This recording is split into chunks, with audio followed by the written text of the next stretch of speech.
Samajwadi party के राष्ट्रीय अध्यक्ष अखिलेश यादव देवरिया पहुंचे हैं, जहां वो देवरिया हत्याकांड में मारे गए प्रेमचंद यादव और सत्य प्रकाश दुबे के परिजनों से मुलाकात की और दोनों परिवारों को दुख की इस घड़ी में सांत्वना दी है। अखिलेश यादव के साथ सपा के 10 और करीबी नेता भी पहुंचे थे। देवरिया पहुंचे सपा अध्यक्ष अखिलेश यादव ने नरसंहार में मारे गए सत्य प्रकाश दुबे के परिवार के 5 मृतकों के चित्र पर श्रद्धा सुमन अर्पित कर उन्हें श्रद्धांजलि दी है। इसके बाद वह घर के अंदर पहुंचे और वहां बिखरे सामान आदि को देखकर हैरान रह गए। साथ ही अखिलेश यादव ने पूरे घटनास्थल का भी मुआयना किया है।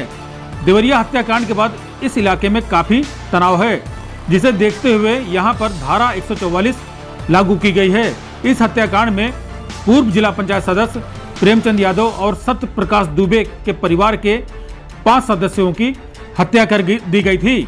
इनमें 3 बच्चे भी शामिल थे। दोनों परिवारों में 10 बीघा जमीन को लेकर विवाद चल रहा था। उत्तर प्रदेश के देवरिया जिले के फतेहपुर गांव के लाहड़ा टोल में 2 अक्टूबर को हुए नरसंहार में एक ही परिवार के 5 लोगों की जान गई थी। इस निर्मम हत्या में सत्य प्रकाश दुबे, उनकी पत्नी किरण दुबे के अलावा सालोनी, नंदनी और गांधी शामिल थे। इसी घटना से संबंधित इसी गांव में पूर्व जिला पंचायत सदस्य प्रेमचंद यादव की भी हत्या की गई थी। इस घटना के बाद पूरे गांव में कोहराम मच गया था। इसके बाद आज अखिलेश यादव गांव पहुंचे, जहां उन्होंने प्रेमचंद यादव के चित्र पर भी पुष्पांजलि अर्पित की है। उन्होंने योगी सरकार पर गंभीर आरोप भी लगाया है। उन्होंने कहा कि योगी सरकार पक्षपात की राजनीति करती है। भाजपा के नेता व विधायक इस हत्याकांड में राजनीति कर रहे हैं। अगर हमारी सरकार बनी तो बुलडोजर रुकेगा नहीं, यूं ही चलता रहेगा। Bureau report NP24 news. हम सभी लोग मिलकर के उस घटना का निंदा करते हैं। ऐसी दर्दनाक घटना उत्तर प्रदेश में देखने को नहीं मिली। इधर ऐसी घटनाएं नहीं हुई थी कि जहां पर इस तरह का घटनाक्रम हो कि लोगों की एक साथ इतने लोगों की जान चली जाए। जिस समय घटना हुई उसके बाद सभी चैनल, टीवी और सबने जानकारी देना शुरू कर दिया।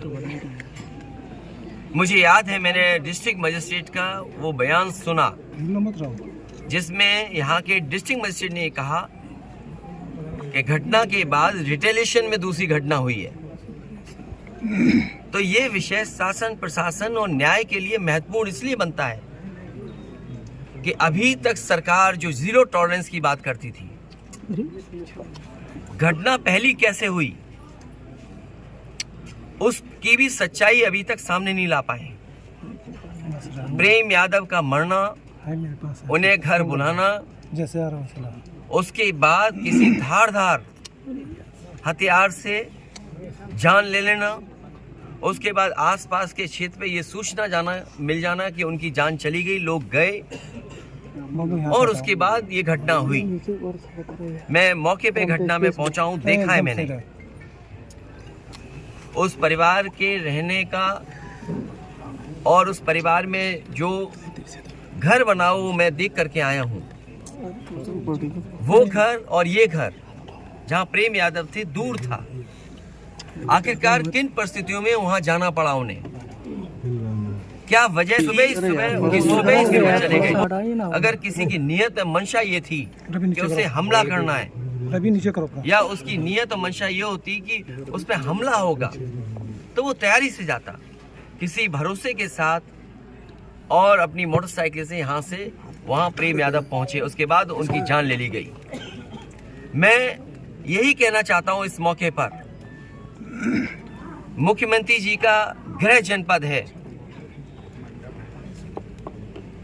मंडल मत बोलिए, क्योंकि दूसरा जिला, बगल का जिला भी घर मानते हैं।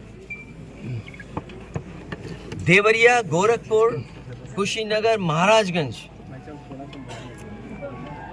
वो अपने आप को दावा करते हैं कि वो घर है उनका और जनता ने वोट भी दिया उन्हें,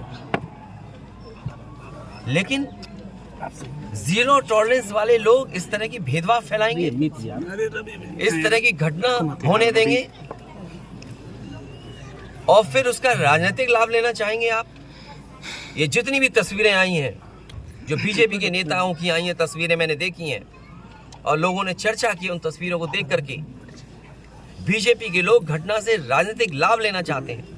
मैं उन्हीं बीजेपी के नेताओं से पूछना चाहता हूं कि जिस समय विकास दुबे उसकी गाड़ी पलटा करके इनकाउंटर किया था, तो क्या उसके परिवार के लोगों से आपने गले लगाया था, गले मिलने गए थे आप?